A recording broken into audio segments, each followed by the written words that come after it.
Hello and welcome to R&R's Ask the Expert. I'm Kayla McGowan, editor-in-chief, and today we are talking about the strategic advantages of franchising in the restoration industry. Today's special guest is Beth Toenies, the Vice President of Franchise Development for BELFOR Franchise Group and Chief Operating Officer at 1-800 Board Up. What does she do in those positions? Well, let's keep it simple here. She oversees strategic growth and national expansion for the brands including 1-800 Water Damage, Blue Kangaroo Packouts, Ducks, and 1-800 Board Up. So, welcome, Beth. Thank you. Very happy to be here. Yes, super happy to have you on. I haven't had you on, so I'm so excited to be able to have you on finally. This is so exciting, starting the year off fresh, right? So fun. What makes franchising so appealing for restoration professionals compared to independent? They both have their pros and cons, but why is it just something that is appealing to those who are newer into the industry? Honestly, it's because those that are inside, let's say that they've been already doing restoration for a while, or they have a knack for carpentry or any type of specialized restoration service. The really cool part is you don't have to have a master's in business to be able to run a profitable, a well-liked, well-reputable company. And so that's the secret of franchising is we're able to provide you with the tools to run your business as if you had some of the smartest people on your own C-suite working for you in your office or your local office. So we are able to really take you to do what you do best and let us and the processes, the software, the companies that we've partnered with do the rest for you.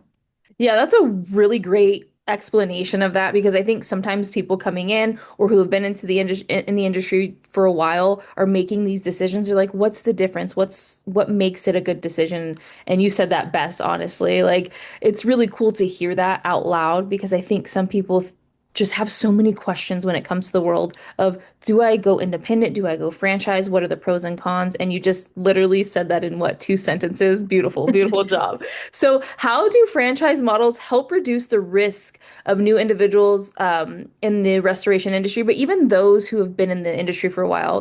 I know there are risks and rewards in what we do every day, but what are some of the reductions in risks that franchises help with these people trying to do just that? Oh, well, I'll tell you, Kayla, like this is exactly what I would do if I were going into business or start wanting to get into the restoration space.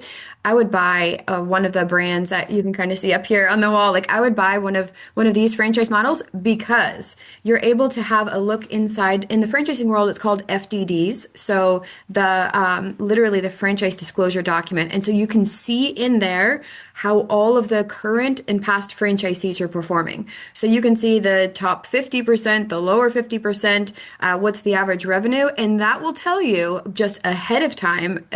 And you know a little bit about yourself. Like I'm probably going to be, I don't know, an average person, or no, I'm gonna be in the top 25%. Like that's what I'm going for. So you can kind of put yourself in that bucket and see what that money is. Whereas if it's not a franchise system, not a franchise base, you're walking in blind, relying entirely, all the pressure is on your own shoulders. And so that's the beauty of franchising is we relieve that pressure and we're able to show here's how, I don't know, the 150 different locations of 1-800 Water Damage, here's how they're performing and you can look at their real numbers that you know are true. So it's really cool. It takes the guesswork out of it.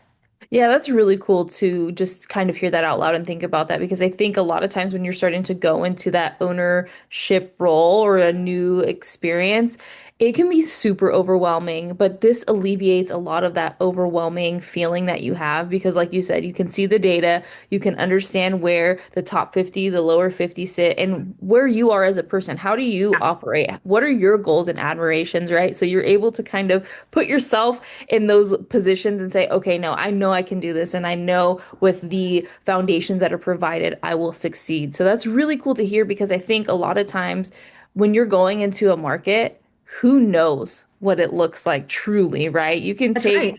You can just take what people say, but to see it in black and white and in numbers, it just gives you a peace of mind that otherwise you maybe wouldn't have, right? Absolutely. It lowers the risk because you know what you're dealing with, you know what to expect. And I mean, it's a genius model. I absolutely love it. Well, and I would definitely say you've seen success, right? So it's not just like we're just here talking about this. You guys have seen some great success, which is really cool. And not beyond the numbers, we know brand recognition is really big in this industry. What role does brand recognition play in attracting professionals to franchise opportunities like the ones you offer? Honestly, it's enormity. That's one of the hidden secrets inside franchising is you can't just have a brand or maybe you can have some mix of new brands in it, but you have to have a reputable. One like amazing thing about BELFOR Franchise Group is the first half of our name, BELFOR, because BELFOR Property Restoration is the world's largest restoration company. So there are one of our sister companies. And so we get the ability to use their amazing name. Like you can see the tagline here, 1-800 Water Damage, a BELFOR company. And that's a really strategic advantage that a lot of our franchise locations choose to use. They don't have to have or use the A Belfour company, little script underneath it, but that's an enormous advantage. So they're able to know, okay, 1-800 Water Damage, they've been around for a while. 1-800 Board Up, which is one I've been involved with for 12 years. We have 135 different franchise locations. That name is so well known throughout the industry that it truly brings peace when you're looking at joining something new. It's not just someone that you're kind of putting your faith and your dollars in, that they have a vision that it can happen, but it's proven and true. Yes, and I was going to say those logos that are sitting behind you on that wall, they are very memorable. I went to the Chiefs conference and I remember seeing you guys all over and I was like, "Oh my gosh, this is so cool." So, not to go sideways or anything like that, but you guys have some very memorable logos. I love the play Yeah. on the doggy and the kangaroo and like the caution Mhm. sign, right? There is some very strategic thoughts back there, and they do make it memorable for not just us in the industry, but the customers that we serve. So brand Absolutely. recognition is so much, and to have Belfour in a recognition is huge to your point. So, what are Absolutely. some of the most common operational challenges that new franchise owners encounter in their first year? And I ask this because even if they're facing it on the independent level, you're probably facing them maybe a little bit amplified. So, what do Mhm. those look like? Yeah, so strictly like on the restoration side, what we're seeing over and over is the like we're all becoming more comfortable not selling. We're relying on text messages to ask for the close of a job. So honestly, you said operational, it really goes down to just very basic people skills and those soft sales skills where you're going to hear the word no. And I actually appreciate it when someone tells me no because I know where I stand. It's much better than being in the middle and asking someone 15 times for their business. So that's really the hardest thing that we're seeing, especially as we have younger generations stepping up into business. They've really lost, I don't want to say they, because I'm young as well, but we perhaps, we don't rely upon the human connection as much as our previous generations that are in the restoration industry. And so we're seeing that specifically, like maybe we're relying on program work instead of literally responding to a call or scene and then having to sell that homeowner. We're sitting back and relying on it. And so that's one of the hindrances that we've really seen kind of come across in the last few years.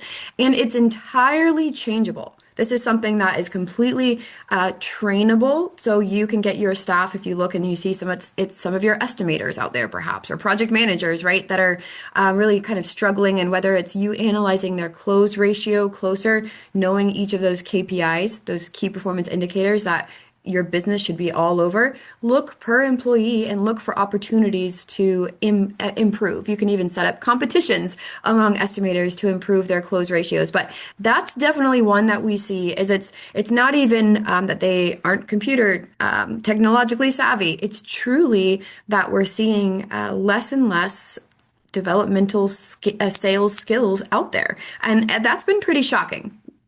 Yeah, that is kind of shocking too. And I will definitely say I think it ebbs and flows. And right now we're just in a weird space where it's like AI is a thing and it's like you get text messages from everybody now, you get emails from everybody now when, 10 years ago it Oh, really yeah. wasn't like that, right? Like texting to close a deal was not a Right. thing, right? Right. And so we went through this 10-year span of it was implemented, and now it's like, okay, if that's not working, what does? And to your point, if somebody just tells you no, at least you know where you stand.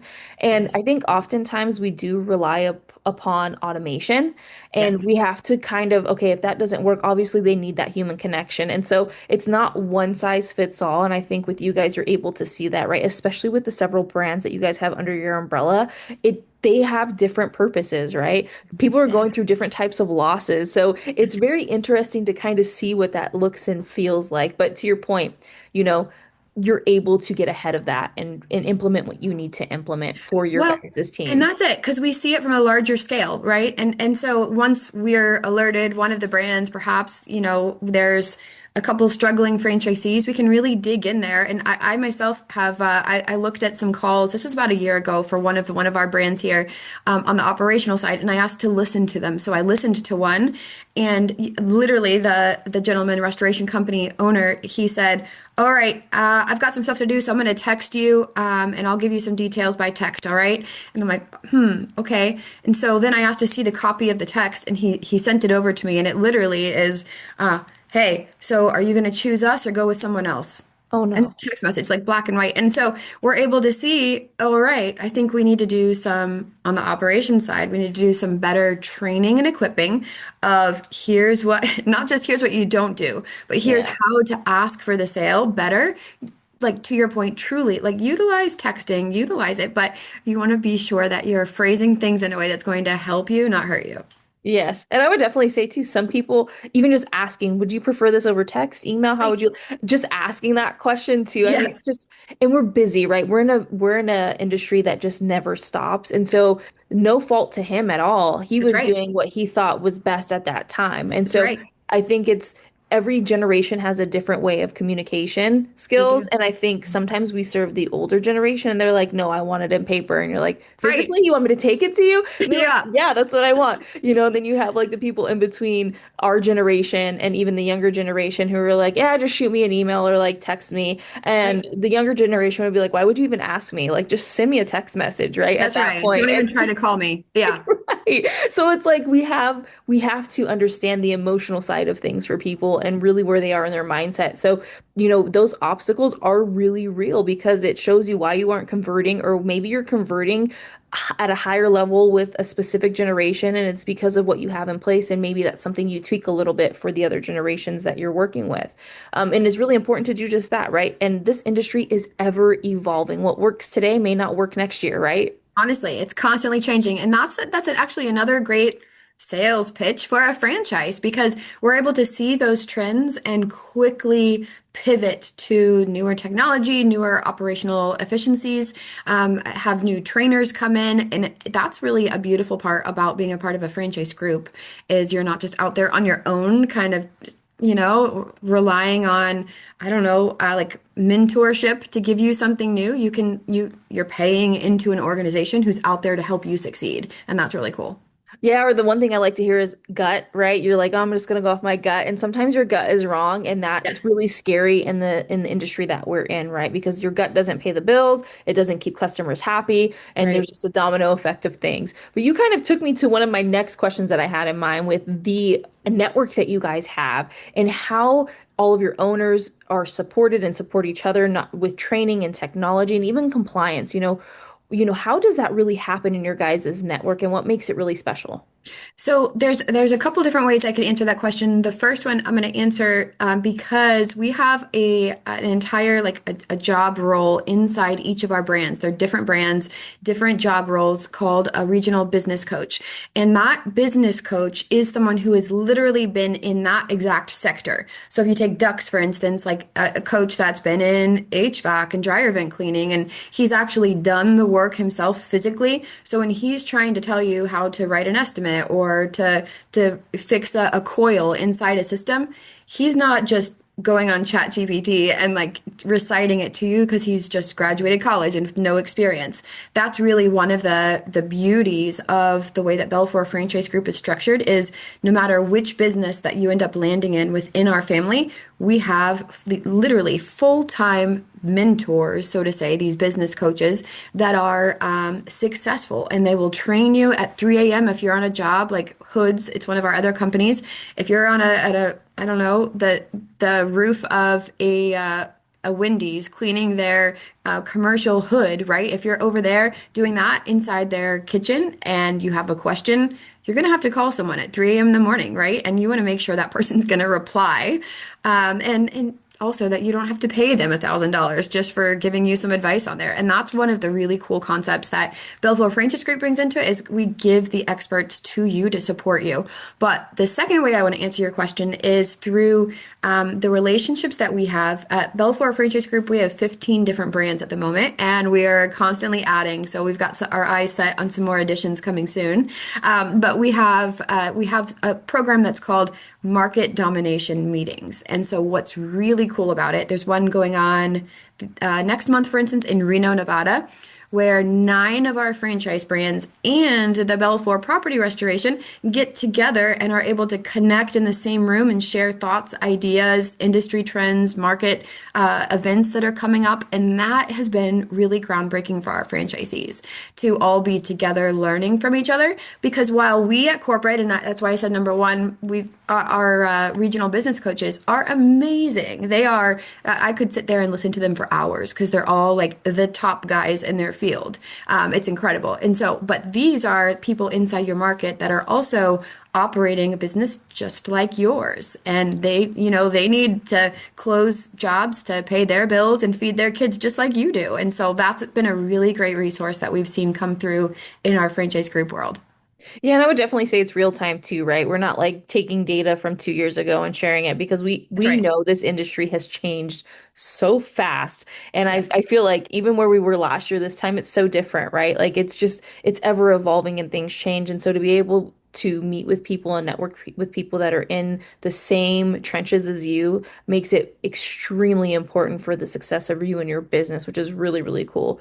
So absolutely. I know that training and education is really big, but I think another thing that we've been seeing some hurdles and issues with is staffing and even Hmm. marketing, right? In the industry, just and I would say even in the trade world, right? Because you guys have several brands that are outside of restoration Yes. and everybody's seeing those problems. So can you share maybe an example or two of how this franchise system helps you guys overcome those types of hurdles? Oh, absolutely. And I kind of go back to one of the very first questions you asked me about the importance of a recognizable brand name. That's one of them. So when you're out recruiting for Z plumbers, right, and you just need some plumbing techs, for instance, you're able to. That's a recognizable name, and you see Belfour family, Belfour. That truly has helped in the recruiting. So we're able to leverage, and even we've seen some of our franchise groups share part-time employees. So water mitigation tech might also be in a doing some pack outs for the neighboring Blue Kangaroo pack outs. And so that's been really cool. The other thing I'll say is we can leverage our size. So we have over 1,500 different owners in North America in the Belfour franchise group system, and that's over 3,000 territories. And each territory, like it ranges by franchise brand, but typically, 300,000 people, if you can kind of picture that. So the United States and Canada, since we're rapidly growing in Canada as well, we are expanding all around there. And so that's the very important thing that we've seen at the franchise group is we're able to leverage the size of our network to bring on amazing vendors. We have coordinated conventions, international conventions each year, actually every 2 years for 13 of our 15 brands, and they all get together under the same roof, and we have an amazing vendor hall. So we can say, here's the 2 companies that are awesome for staffing. If you want to outsource your staffing, here's who we recommend. Same thing if you are looking for I don't know if you want to talk to Lowe's or Home Depot, and they're able to really see on a massive scale, not just the dollar discounts, but being able to bring someone, these companies that are they're so elite up to the table for just an independent water mitigation guy out in Kansas City is huge. So we're able to leverage because of our size all of the vendors that we have, and that's been a big benefit. Yeah, I'll definitely say the name, just having as many locations as you guys do, and also all this the umbrella, the companies under the umbrella are huge too, right? Yes, Because it also gives people the opportunity, if maybe they wanted to try something else, they could, right? Maybe they yes, want to go into the board up world. that's Maybe right. they'd like to see the HVAC world. They're able to go and try things in a healthy way, right? You don't necessarily Absolutely. have to leave and then say, "Oh no, I made the wrong decision." And hearing that you guys share the part-time employees, that's really big because I think it allows you to allocate people in areas that you need to have them when something does happen, right? We've had fires, we've had flooding. We didn't have hurricanes last year, but we know when that happens, there will be a time when we need staff. And what better way than to use staff that you already have under your umbrella, right? Well, yeah, Um, and that's because we're a family. While there's different payroll systems because they're locally owned franchises, right? So they would work, but that's been pretty cool to see the concept and ideas kind of come out of our local markets and what they're doing. Well, and I would say it could unlock some skills for some of your guys' teams too, that, maybe they realize, oh my gosh, I was in the wrong place. Now I found what I really love. And so to your point, there are some of the minutia things in the background that happen, but the ability to be able to bring them across and have them cross-trained or help each other out is really big because in the world that we're in, that doesn't always happen. You're usually relying on temp labor, and some of our temp labor is really great that we have, but then sometimes you just have people who don't even know what we're doing. And so it does have some downtime for training and education at that point, right? So you Yeah. guys have a market that you're able to just tap into, which is really, really, really cool for you guys. So what market trends are fueling the rapid expansion of your guys' franchises today? So there's actually several trends that again that we've had our eye on, but that we're very excited about. The AI, that's one that probably is going to come out in every podcast you talk about for the next year with someone is, oh boy, is restoration space, is it AI proof? We've had people ask us that, and similar to kind of what we were saying with disaster proof or resistant, right? Like there's a couple industries like that. Restoration is one of them where AI is out to absolutely capitalize and help you capitalize in your business. It is not out there to replace you. So one of the ways that we've seen some of our locations, one of our brands, they have a technology system where it literally will map out the entire room, and so that has taken down the cost 18% of their labor techs, and that the software cost is not that much more. Same with the cameras. And so it's been really cool seeing the different trends, and honestly, because we have such a good relationship with our franchisees, for the most part all across North America, if we hear of one 1-800 water damage in Long Island, New York, that's doing this and it's so successful, we're going to bring it to that franchise advisory council under that brand, and if they're like, yeah, let's roll this out to all of our locations, or let's get everybody in a webinar. And then we have the ability from the leadership side of let's show this to all the other brands. What a great idea! And so we're able to leverage all of the cool ideas that are, and inventions that are coming up. But AI, that is for sure one that we are stoked about. We are not worried. We are very excited because of how it's really helping to keep the businesses even leaner. It's been great. Yeah, I would definitely say too. I interviewed Garrett Gray and he said something very similar to that, where he said AI is not going to take over what we do, but the people that will take over, the people that know how to leverage AI and technology, right? And so there's a Absolutely. big difference. So we just have to embrace it, right? We've embraced a lot of changes in this industry. AI might be a little scary for a lot of people, or just technology in general, but don't be scared of it. Embrace it, try it. To your point, someone's going to find success, and when they do, you're able to share that not just with the specific group, but the entire BELFOR franchise group, which is really cool because it allows you guys to get ahead and implement. And 18% is nothing small. Let's be real. No, no, that's what had me. I'm like, this is amazing. So rolling it out to our other brands, it's just that's one of the big reasons why to join a franchise group, because you're able to share, it's not even secrets, but share, best practices, and here's ways that we've been able to change our business by 18% that we should all be like, and drop, we're on. Go for it. Tell us what it is. I want to do it.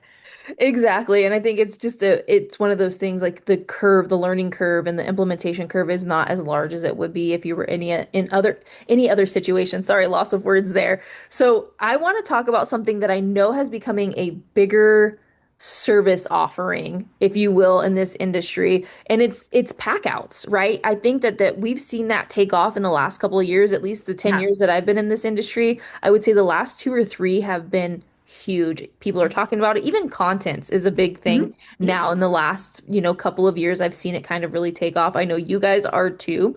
So Yes. how does the demand for that, and how has it, evolved and why are brands investing so heavily in this part of the industry? Okay, so not only is it a profitable side of the business, but it's actually one that once you have the system down, which again, like a franchise group like we're able to provide just here's the book of how you operate and do everything, then truly it takes out so much guesswork. The other really cool part of it inside restoration, all in all, is it's not one all in all that you have to respond to 24/7. Most of the time, you're working with, if you have a Blue Kangaroo packouts, you're working with, I don't know, maybe another restoration company that referred you for, perhaps, and you set the time for 9 a.m. the next morning. So it's a more attractive side inside restoration than some of our other brands that are near and dear to my heart, but you've got to get up and go. If you're at a steakhouse having an anniversary dinner and the phone rings, you better hope that your significant other understands the type of business you're in. And so that's definitely one of the reasons why we call it BKP, Blue Kangaroo Packouts, was 2024. It was our absolute highest, quickest selling brand. It was awesome. We've seen huge growth. Also, 2026, our numbers are actually so much higher because we're getting ready to put out our FDD, where we show the numbers of the performance from those franchisees that bought in 2024. And in 2025, they grew substantially. It is such a beautiful trend that we're able to show. If someone's interested in looking at a business like that, it's very attractive. The entire pack outside, and I'll say too, for those that are detail oriented, even women. We've had a lot of successful female owners join into particularly the Blue Kangaroo Packouts business because they're able to capitalize on their innate abilities of keeping things organized and doing multiple things at once, and they can still have their life after hours. Yeah, that's very interesting that you say that because I think that's dead on, right? Even if we don't have our own children, we're very motherly, very organized, very like, no, this is the way we're gonna do it, That's right. and right. And so I think that that's really cool to hear that because there are women in our industry, not as many as we would like to see, and I think this is a way to really get them their foot in the door. I would also say too, the level of care with content and packing out Oh, is so different, and I feel like women really thrive in that space. So do men, though. I yes, know plenty of they men in the do. space as well. Absolutely. But it's really interesting to hear that because I think this industry has become a little bit more appealing to women, Mhm. especially the younger generation who maybe don't want to go to college, but they want to Right. be successful. They want to have their own business. And it's Yes. very appealing to see, wow, it's not just sludging around in sewage and, Mhm. it's not all just about mold, but we have the opportunity to even board places up, Yeah. and also handle pack out. So it's really cool to hear that. And just for 2026 in general, to kind of start that conversation, like we think it's going to take off even more. It's Mhm. done really well the last couple of years, but I also feel like the situational awareness of our consumers has definitely changed too. They care more about their contents and the Yeah. things in their home now and their businesses. And so the pack outs service is a necessity at this point, which is really interesting to see, right?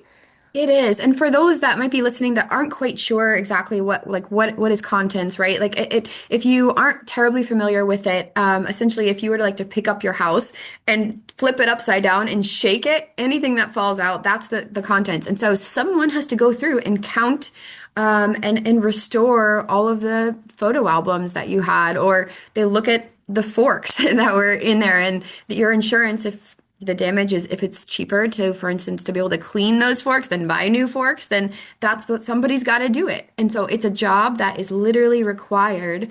It's out there, it's so necessary, and it's one that can, for the most part, be arranged around your schedule. So definitely an attractive business. Yes, 100%. Well said. I like the analogy of turning your house over, your business over, and that's what it all is. I mean, everything, even the smallest things, like you mentioned, forks. It's great to hear that because somebody who wasn't really maybe sure now Mhm. knows, okay, that could be something that I really actually am attracted to. And you never know, you may just have a new franchise or two come out of this, right? Well, we would love that because we have a lot of openings in the U.S. and Canada both for so many of our brands, but we're very selective. We want to truly, it's about the owner. Like we want to have the right person, and we will not sell you a franchise if we don't think that it's a right fit. And so that's also really nice, is we're not just out there selling, selling, selling just to make more money or become profitable. We want our franchisees to succeed, and we're willing to put everything we have behind it. Yes, well said. And I think that's what it's all about. It has to be the perfect connection. And that's in all things that we do in this industry, because at the end of the day, Yes. the consumers are affected at the very end of things, right? Yeah. And that goes with reputation, brand, all of that, integrity. So thank you so much for this, Beth. We covered so much ground in this little talk that we had. Do you have any final words before we sign off? No, we would just definitely encourage you out there to take a look at our BELFORFranchiseGroup.com website, or call in or message us on one of our socials. It's not just about you joining our franchise group, but also maybe utilizing some of our brands that are out there. We'd love to have some introductions with you in your local market. So definitely reach out. We'd love to hear from you. Well, thank you so much for your time today, Beth. I really appreciate it. For all of you listening, I hope you gathered everything that was said by Beth today. She shared some really great insights. And as always, thank you for tuning into this episode of Ask the Expert. Take care.